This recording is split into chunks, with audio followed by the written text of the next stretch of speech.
Apocalipsis, capítulo 2, versículos 1 al 7.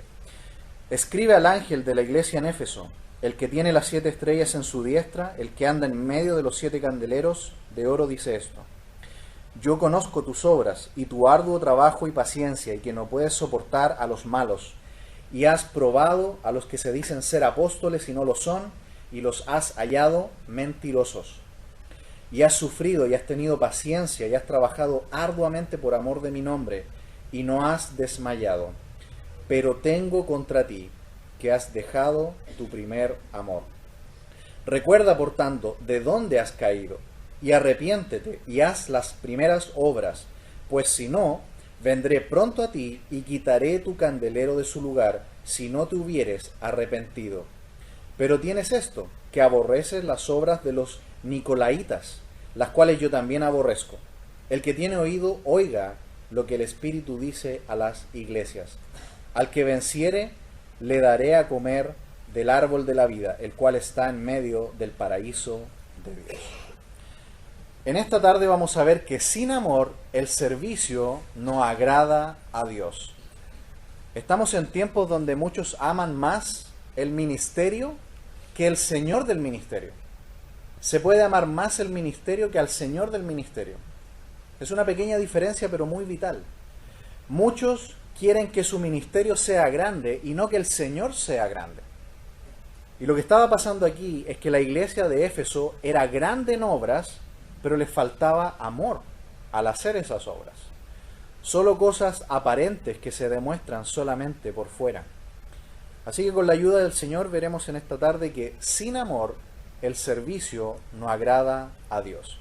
Versículo 1 dice: escribe al ángel de la iglesia en Éfeso. Éfeso significa deseo ardiente. Así que ya se pueden imaginar cómo era esa ciudad. Era una ciudad tremendamente pagana. Si ustedes recuerdan en los viajes de Pablo, cuando él estuvo en Éfeso, recuerdan que allí había un culto a una diosa que se llamaba Diana. Artemisa es el nombre latín. Era un culto pagano y tremendamente pervertido. La diosa Diana, se han encontrado estatuas de esta diosa, y era una estatua polimastos, es decir, llena de pechos femeninos. Era un culto pervertido y pagano.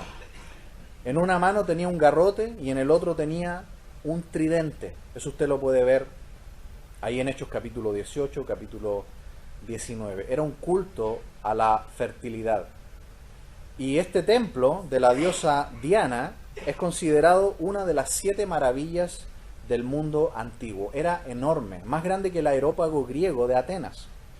De largo medía 1,5 cuadras y de ancho 1 cuadra. Alrededor tenía 130 columnas de 20 metros de altura, todas talladas a mano. Y 37 de estas columnas eran adornadas con oro y con piedras preciosas. Por dentro había un teatro para 24.000 personas sentadas. Era un enorme templo donde se practicaba la prostitución, todo tipo de crímenes y paganismo. Así que era un lugar muy difícil para fundar una iglesia. Sin embargo, por la obra de Dios, por medio del apóstol Pablo, allí se fundó la iglesia en Éfeso. Dios puede hacer lo imposible. En el lugar más difícil, el Señor puede establecer su obra allí en ese lugar. Aunque era un semillero de la religión falsa y de la superstición, Priscila, Aquila, Pablo y otros más trabajaron arduamente, y por ahí más o menos en el año 52 es que comenzó la iglesia. Y dice que gracias al testimonio de la iglesia en Éfeso, toda Asia llegó a conocer del Evangelio de Cristo. No sé si ustedes notaron allí que la expresión es la iglesia en Éfeso. No dice la iglesia de Éfeso, como si fuera una posesión de Éfeso, o como que la iglesia fuera originaria de la tierra. Más bien es en Éfeso, porque nosotros no somos de este mundo. Nosotros estamos de paso, somos peregrinos. Este mundo no es nuestro hogar. Y las iglesias, realmente eran muchas iglesias en Éfeso, eran muchos grupos pequeños que se reunían principalmente en casas. Y por Hechos capítulo 20 nosotros sabemos que ¿cuánto tiempo permaneció Pablo en Éfeso? ¿Por cuánto tiempo él enseñó todo el consejo de Dios? Día y noche, con lágrimas. 3 años. 3 años estuvo Pablo allí.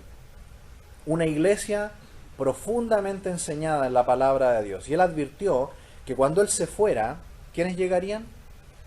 Lobos rapaces que no perdonarían al rebaño. Luego Pablo dejó a Timoteo como pastor en aquella ciudad. Sabemos por la tradición que Timoteo finalmente fue ahorcado por el testimonio de Cristo.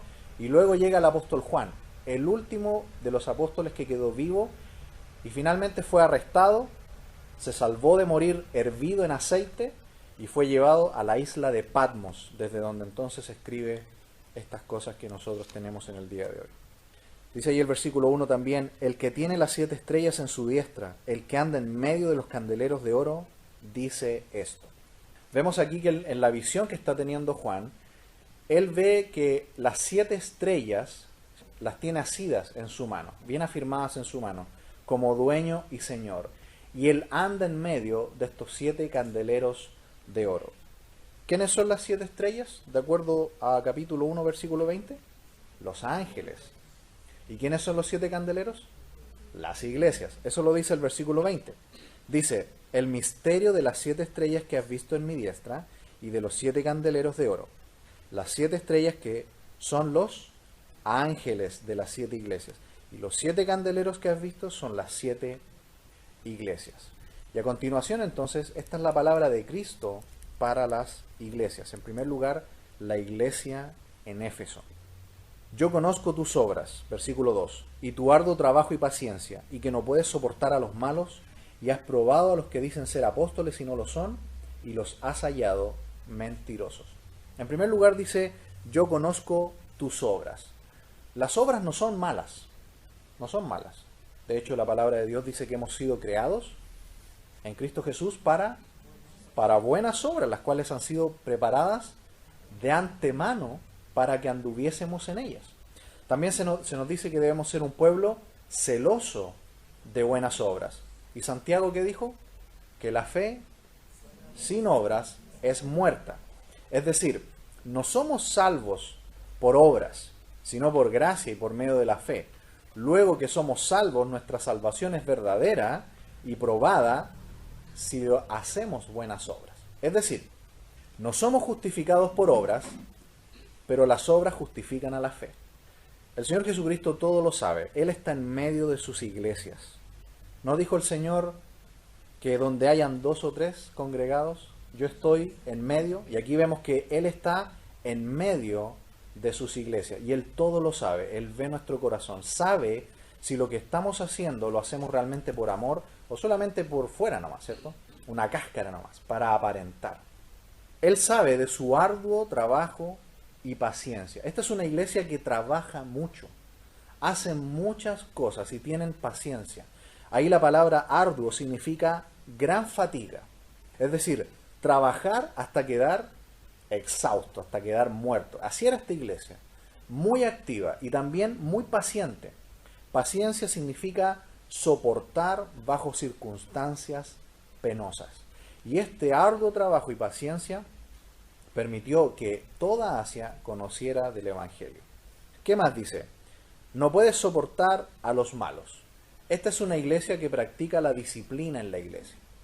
Si hay pecado en la iglesia, el pecado debe ser abordado. Si no hay pecado arrepentido, debe haber disciplina. Y también el Señor mismo puede castigar el pecado. Aquí dice que esta es una iglesia que no tolera el pecado en la iglesia. Es una iglesia, en cuanto al pecado, bíblica.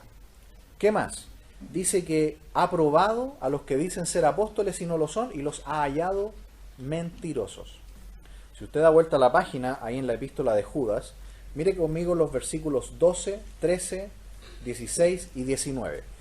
¿Cómo son los falsos maestros? ¿Cómo son los falsos apóstoles que se estaban tratando de meter a las iglesias? Judas, versículo 12. Estos son manchas en vuestros ágapes, que comiendo impúdicamente con vosotros se apacientan a sí mismos. Nubes sin agua, llevadas de acá para allá por los vientos, árboles otoñales sin fruto, 2 veces muertos y desarraigados. 13. fieras ondas del mar que espuman su propia vergüenza, estrellas errantes para las cuales está reservada eternamente la oscuridad de las tinieblas. Versículo 16. Estos son murmuradores, querellosos, que andan según sus propios deseos, cuya boca habla cosas infladas, adulando a las personas para sacar provecho. Y versículo 19. Estos son los que causan divisiones, los sensuales, que no tienen al Espíritu. ¿Qué son estos falsos maestros? Incrédulos, inconversos, personas que no tienen a Dios, sin el Espíritu de Dios, y que se meten a las iglesias para destruirlas por dentro. Por eso, si ustedes recuerdan, Pablo en 2 Corintios 3:1 habla de cartas de recomendación incluso, de tener mucho cuidado con estos falsos maestros que se introducen en las iglesias. Recuerdan que en una ocasión también el apóstol Juan, en la tercera epístola, ahí mismo, un poquito antes de Judas, en el versículo 9, había un hombre llamado Diótrefes, que a pesar de que Juan le avisaba a la iglesia, envío aquí personas que vienen sugeridos por mí, un apóstol de Jesús, ¿qué hacía Diótrefes? Tercera de Juan, versículo 9. Yo he escrito a la iglesia, pero Diótrefes, al cual le gusta tener el primer lugar entre ellos, no nos recibe. Por esta causa, si yo fuere, recordaré las obras que hace parloteando con palabras malignas contra nosotros, y no contento con estas cosas, no recibe a los hermanos, y a los que quieren recibirlos se los prohíbe y los expulsa de la iglesia. Amado, no imites lo malo, sino lo bueno. El que hace lo bueno es de Dios, pero el que hace lo malo no ha visto a Dios. Estas personas entonces eran incrédulos, falsos maestros que se metían en las iglesias, que decían, nosotros conocimos a los apóstoles, ellos nos impusieron sus manos y nosotros también somos apóstoles. Tremendo, ¿no? Hoy día también hay supuestos apóstoles. Hay movimientos supuestamente cristianos que hablan de que tienen apóstoles. Allí mismo en la epístola de Judas, mire el versículo 17. Versículo 17. Pero vosotros, amados, tened memoria de las palabras que antes fueron dichas, ¿por quiénes? Por los apóstoles de nuestro Señor Jesucristo. Pero estos no son los apóstoles del Señor Jesucristo. Son falsos maestros y personas que dicen tener una sucesión apostólica. Y a su vez, ellos van y le ponen las manos a otros y así sucesivamente. Son falsos maestros que rondan las iglesias. Ahí en 2 de Timoteo 3:5 también Pablo dijo, tienen apariencia de piedad solamente, pero son falsos. Se introducen y lamentablemente en algunas iglesias tenían la poca prudencia, no solamente de permitirles enseñar, sino llegar a puestos de liderazgo en la iglesia. Esta iglesia de Éfeso, ¿cómo era? Los detectaba rápidamente y no les permitía introducirse. Era una iglesia que conocía la palabra, porque mientras más conoces la verdad, más vas a poder identificar el error. Es como los cajeros de banco, ¿no? Que los hacen contar billetes y para entrenarles la sensibilidad en los dedos y detectar un billete falso que hacen, meten uno falso entre medio, ¿no? Y rápidamente lo saben detectar. ¿Por qué? Porque están tan acostumbrados a tocar el billete verdadero que cuando detectan uno falso, de inmediato lo sacan. De la misma manera nosotros, mientras más conozcamos la palabra de Dios, más fácilmente vamos a detectar el error. Esta iglesia sabía detectar a los falsos y rápidamente los señalaba. ¿Qué más? Versículo 3. Y has sufrido y has tenido paciencia y has trabajado arduamente por amor de mi nombre y no has desmayado. Dice que han sufrido. Es una iglesia que ha sufrido persecución. En ese tiempo ya había persecución a los cristianos. Recordarán que los emperadores romanos nunca quisieron a los cristianos. Y había gran persecución. Por los primeros 3 siglos de la iglesia se sufrió mucha persecución. Y esta iglesia en Éfeso sabía de eso. Pero tuvieron paciencia y dice que trabajaron arduamente por amor del nombre de Dios. Al punto de que, a pesar de todo, al final del versículo 3, ¿qué dice? No desmayaron. Lo aguantaron todo. La persecución, los falsos maestros, Al mismo tiempo perseveraron en la palabra, pero aquí viene el reproche. Versículo 4. Pero tengo contra ti que has dejado tu primer amor. Se puede ser activo, hacer muchas cosas para Dios, servir, hacer mucho, estar cansado de servir y no hacerlo con amor. Es posible. Es posible ser aparentemente bueno por fuera, pero estar enfermo espiritualmente por dentro. Y este es el gran peligro que nos deja de enseñanza la iglesia en Éfeso. Tuvieron a Pablo, el mejor maestro, por 3 años enseñándoles todo el consejo de Dios, pero ellos no hacían las cosas con amor. El Señor les dice, tengo algo contra ustedes. Lo hacen todo muy bien, son muy profesionales, pero les falta amor, les falta amor. ¿Cuál es la verdadera prueba de que amamos a Dios? El Señor en Juan 14 dijo, si me amáis, guardad mis mandamientos. La verdadera prueba del amor es la obediencia. Muchos dicen que el amor es solamente sentirlo, decirlo, como que fuera algo de los sentidos nomás, una cosa sensual. No, no es una cosa de sentir. Amar es obedecer. Obedecer. Y esta iglesia entonces en el fondo tenía un problema del corazón, un problema del amor a Dios, un problema de la verdadera obediencia. Eran muy activistas, hacían mucho, tenían la palabra en la mente, pero no la tenían en el corazón. Cuando dice allí, has dejado, verbo en pasado, aoristo, significa que de un punto en el pasado, esto se quebró y de ahí en adelante comenzó una rutina. El Señor les está diciendo, ya no me amas como en el principio. Y este amor es el que debemos mantener vivo para el Señor.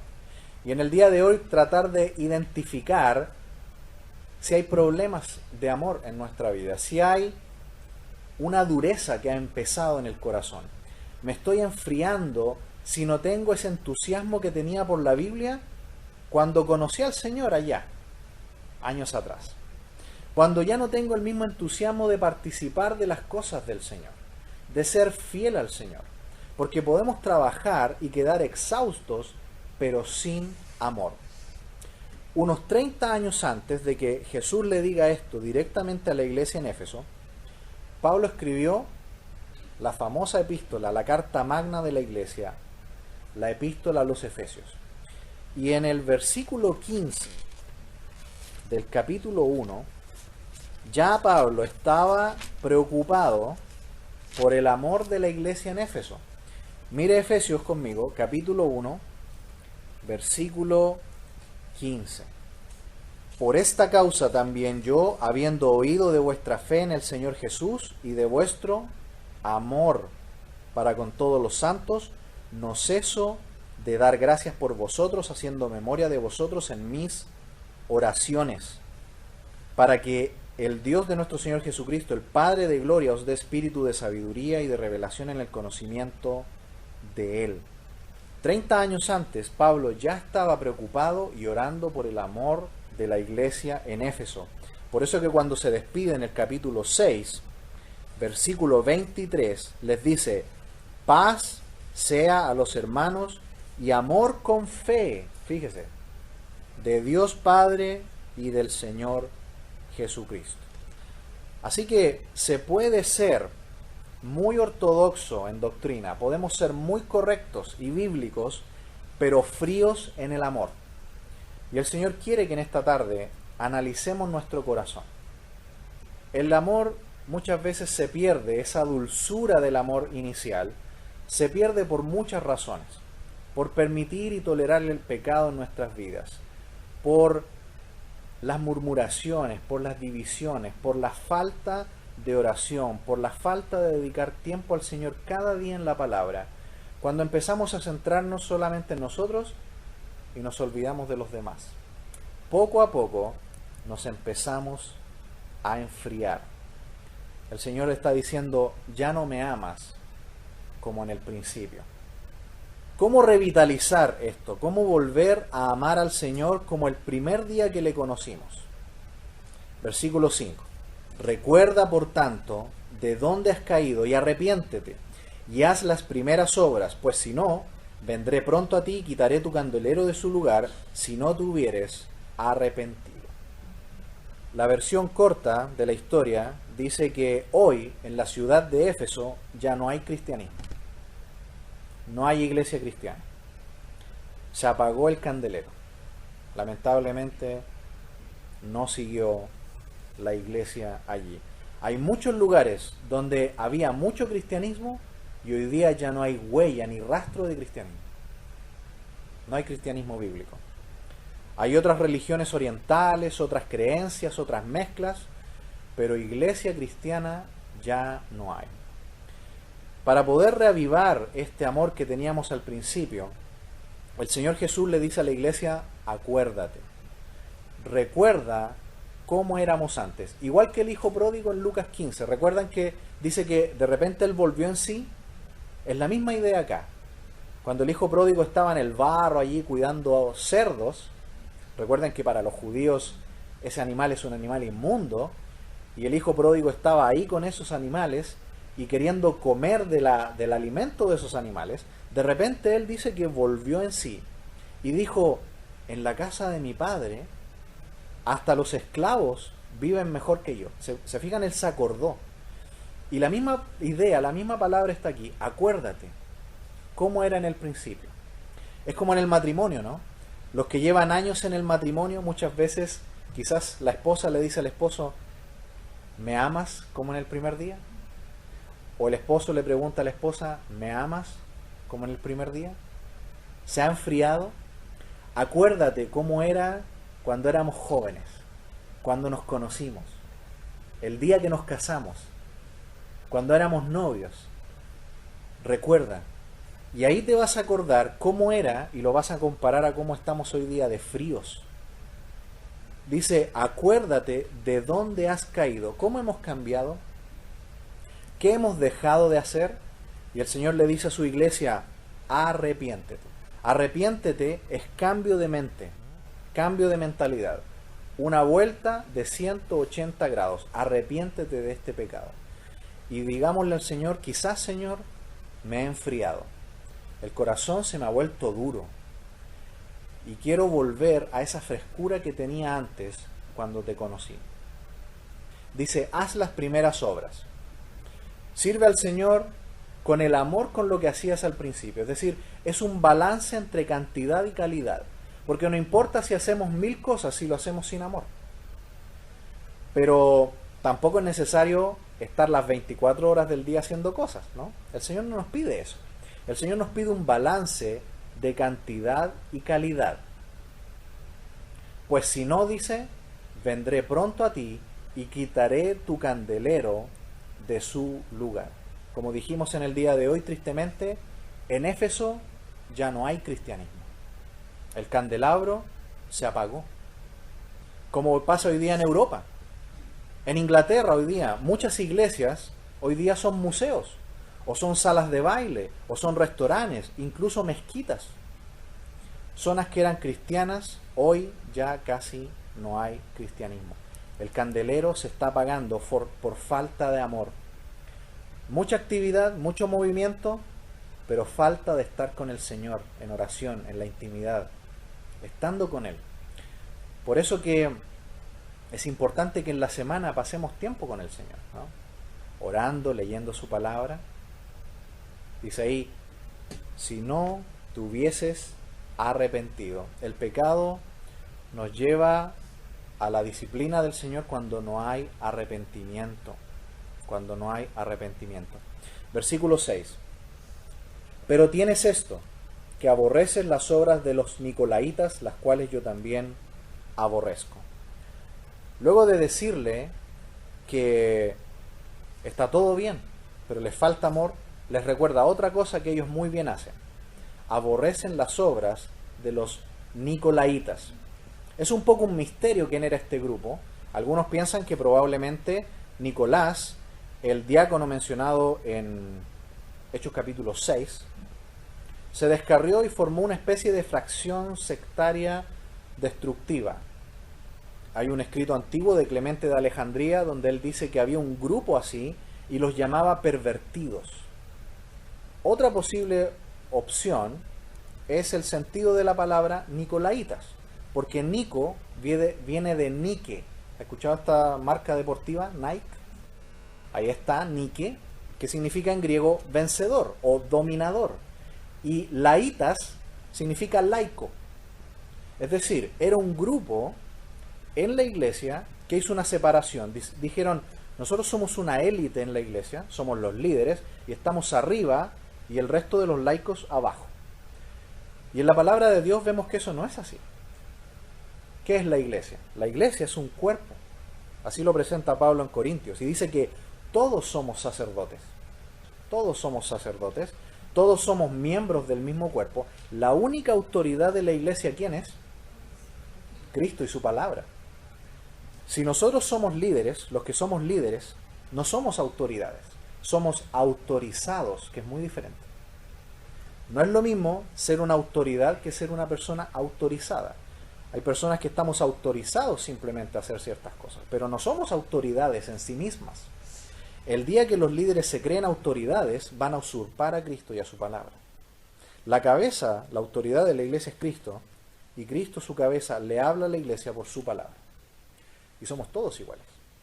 Pero estos nicolaitas se creyeron una casta dentro de la iglesia, y usted sabe que hay muchos grupos donde está el patriarca, ¿cierto? Como la iglesia griega ortodoxa, y después vienen arzobispos, obispos, y todo un sistema de clero, ¿cierto?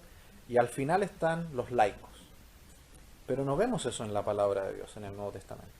Vemos que la esposa de Cristo es una sola, y que su cabeza es justamente el Señor Jesucristo. Ellos podían discernir este error y rechazar esta idea. Aquí el Señor dice que Él aborrece eso. La única autoridad que tiene la iglesia es Cristo y su palabra. Y finalmente el versículo 7 dice, el que tiene oído, oiga lo que el Espíritu dice a las iglesias. Al que venciere le daré de comer del árbol de la vida, el cual está en medio del paraíso de Dios. El que tiene oído, oiga lo que el Espíritu dice. Así lo dijo el Señor. El Espíritu Santo, enviado por el Padre y enviado a su vez también por el Hijo, viene y es como el aliento de la boca de Dios que guía a la iglesia. Él nos guía a toda verdad y a toda justicia. Eso dice la palabra de Dios. El Espíritu Santo es la persona de la Trinidad que nos guía en el entendimiento de la palabra de Dios. Por eso que dice, el que oye la obra del Espíritu de Dios. Al que venciere, vencer como un soldado, le daré de comer del árbol de la vida, que está ¿dónde? En medio del paraíso de Dios. Es interesante que en el Antiguo Testamento se nos muestra el seno de Abraham como el lugar donde van las almas.